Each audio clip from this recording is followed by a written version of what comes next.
KL Rahul, Matheesha Pathirana, Cameron green নাকি অন্য কেউ আসতে চলেছে কেকেআরে? বর্তমানে আবারও আইপিএলে ট্রেডের উইন্ডো খুলে গেছে এবং তারই সাথে সাথে কলকাতা নাইট রাইডার্স আবারও কেএল রাহুলের সঙ্গে কথা বলা চালু করে দিয়েছে।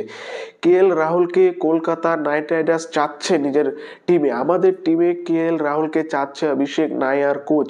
এর জন্য তিনি আবারও দিল্লি ম্যানেজমেন্টের সাথে কথা বলা চালু করে দিয়েছে, চাচ্ছে যে কেএল রাহুলকে কোনো রকমভাবেই তিনি যাতে হচ্ছে আমাদের দলে নিয়ে আসতে পারে।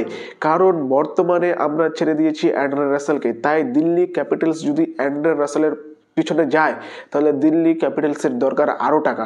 কারণ দিল্লি ক্যাপিটালসের কাছে বর্তমানে রয়েছে মাত্র 25 কোটি টাকা। যে 25 কোটি টাকাতে কিন্তু অ্যান্ড্রে রাসেলের মতন খেলোয়াড়কে তারা ভেড়াতে পারবে না। কারণ শুধুমাত্র এক অ্যান্ড্রে রাসেলের পিছনে গেলেই হবে না, তাদের টিমটাকেও বিল্ড করতে হবে, আরও বিদেশি কিনতে হবে, সেই কথাটা তাদেরকে মনে রাখতে হবে। তাই তারা অ্যান্ড্রে রাসেলকে যদি নিতে ইচ্ছুক হয়, আর সেখানে সব থেকে বড় যেটা হচ্ছে সেটা হচ্ছে আমাদের দাদা সৌরভ গাঙ্গুলি।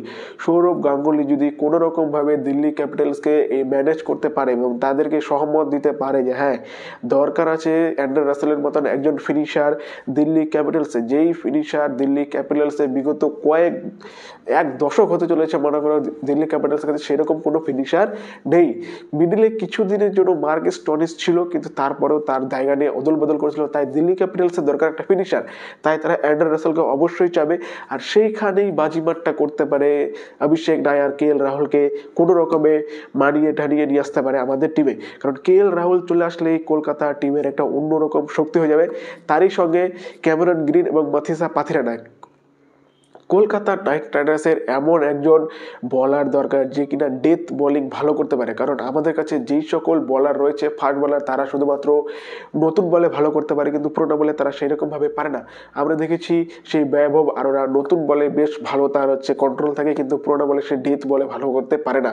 অন্যদিকে হর্ষিত রানাও কিন্তু ডেথ ওভারে সেরকমভাবে নিজেকে তুলে ধরতে পারে না বা সেরকমভাবে বাঁচাতে পারে না। তাই মাথিসা পাথিরানাকে যদি নিতে পারে, মাথিসা পাথিরানার সাথে অলরেডি কথা বলা শুরু করে দিচ্ছে কলকাতা নাইট রাইডার্স। কারণ কলকাতা নাইট রাইডার্সের কাছে রয়েছে 65 কোটি টাকা। তাই কলকাতাতে কমসে কম 3জন বড় প্লেয়ার তো গ্যারান্টি আসবে, সেটা হচ্ছে ক্যামেরন গ্রিন হোক, মাথিসা পাথিরানা হোক আর কেএল রাহুল। 3জনকে যদি আনতে পারে কেকেআর, তাহলে কেকেআর টিম একদম অন্যরকম হয়ে যাবে। অন্যরকমভাবে কিন্তু আমরা খেলাটা এবার দেখাতে পারবো, ঠিক যেরকম দিল্লি ক্যাপিটালসের হয়ে দেখিয়েছিল আজ থেকে 2-3 বছর আগে, যখন শেষ আয়ার সেখানে ক্যাপ্টেন ছিল, বা যেটা বর্তমানে মুম্বাই ইন্ডিয়ান্স দেখাচ্ছে যেরকম একটা ডমিনেটেড টিম যেভাবে আসছে, তাদের রিটেনশন লিস্ট দেখে তো বোঝাই গেছিল বাপরে তাদের টিমের মধ্যে কোনো একটা বিন্দু মাত্র তাদের খালি নেই। তারই সঙ্গে কিন্তু মাথিসা পাথিরানা চলে আসলে আমাদের ডেথ বোলিংটা স্ট্রং হয়ে যাবে।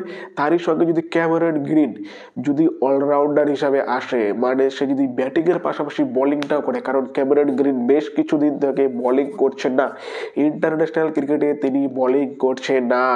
তাই ক্যামেরন গ্রিন যদি অলরাউন্ডার হয়ে না আসে তাহলে একটা মুশকিল হতে পারে। তাই ক্যামেরন গ্রিন শুধুমাত্র ব্যাটিং হিসাবে না, ক্যামেরন গ্রিন যদি বোলিং হিসাবে আসে তাহলে কিন্তু তাকে বেশি নিতে ইচ্ছুক হবে কলকাতা নাইট রাইডার্স। কারণ অ্যান্ড্রে রাসেলকে ছেড়েছি মানে কি তার জায়গায় আমাদের একজন অলরাউন্ডার প্রয়োজন, সেটা ক্যামেরন গ্রিন অবশ্যই হতে পারে যদি ক্যামেরন গ্রিন তার বোলিং যে এবিলিটি সেটা তিনি নিয়ে আসেন। আর শুধুমাত্র ব্যাটিং নিয়ে আসলে ক্যামেরন গ্রিনের পাশাপাশি আরও 2 রয়েছে অস্ট্রেলিয়ান, সেটা হচ্ছে ম্যাথিউ শট। ম্যাথিউ শট বর্তমানে অস্ট্রেলিয়ায় বেশ ভালো ব্যাটিং করছে, আমরা দেখেছি ওডিআই ম্যাচে যেটা ইন্ডিয়ার বিরুদ্ধে হয়েছে। এছাড়াও টি-20তেও তিনি বেশ ভালো স্টার্টিংটা করতেন, কিন্তু তিনি উইকেটটা ছুড়ে দিতেন, মানে তিনি বেশিক্ষণ টিকতে পারেননি দেখেছিলাম, কিন্তু ওডিআইতে তিনি বেশ ভালো করেছে। তাই ম্যাথিউ শটকেও টার্গেট করবে এই বছর কলকাতা নাইট রাইডার্স।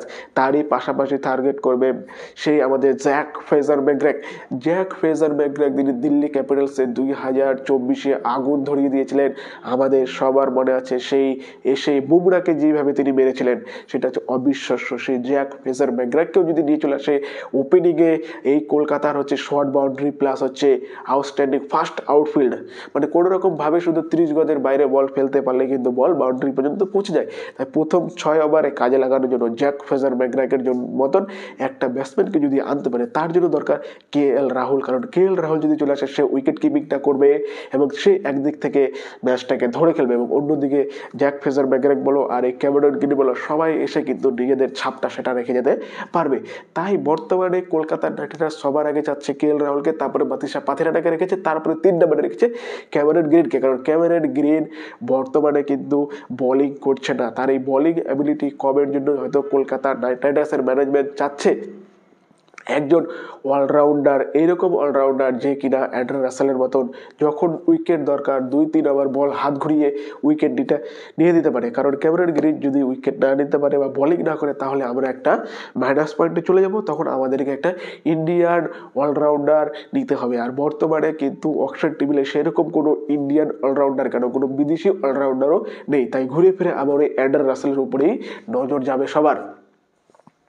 এইটা ছিল আজকের এই পর্যন্ত খবর। আরও কলকাতা নাইট রাইডার্সের আরও খবর পাওয়ার জন্য চ্যানেলটিকে সাবস্ক্রাইব করে রাখো এবং নিজের বেল আইকন দাবিয়ে রাখো, যাতে ভিডিও যাওয়ার সাথে সাথে তোমরা দেখতে